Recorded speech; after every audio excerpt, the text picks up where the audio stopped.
रामकृष्ण के पास एक धनिक आया।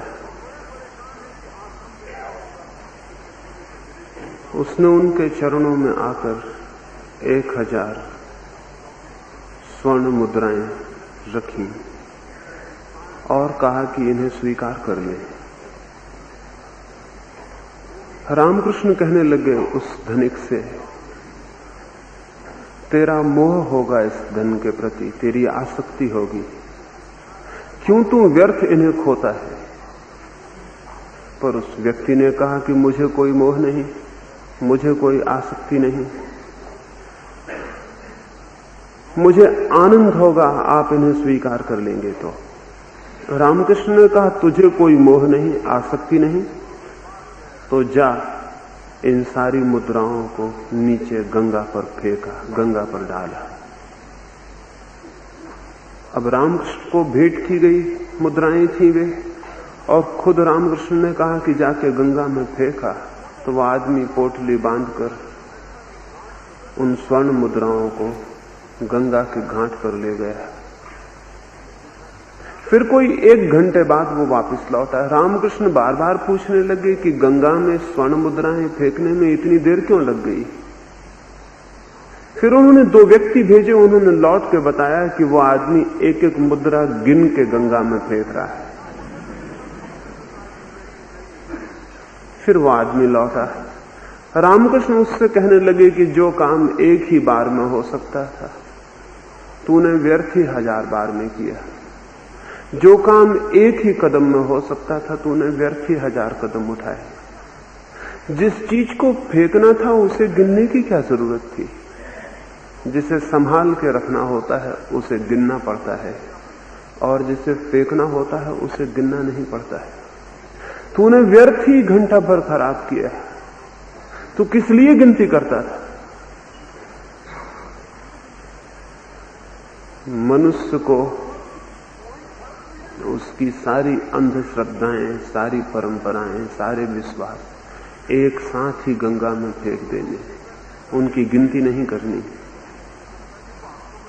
गिन गिन के फेंकिएगा तो आपका जीवन समाप्त हो जाएगा और आप उन्हें नहीं फेंक पाएंगे।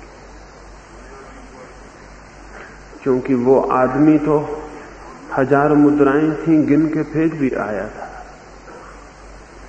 घंटे भर में वो काम भी पूरा हो गया था।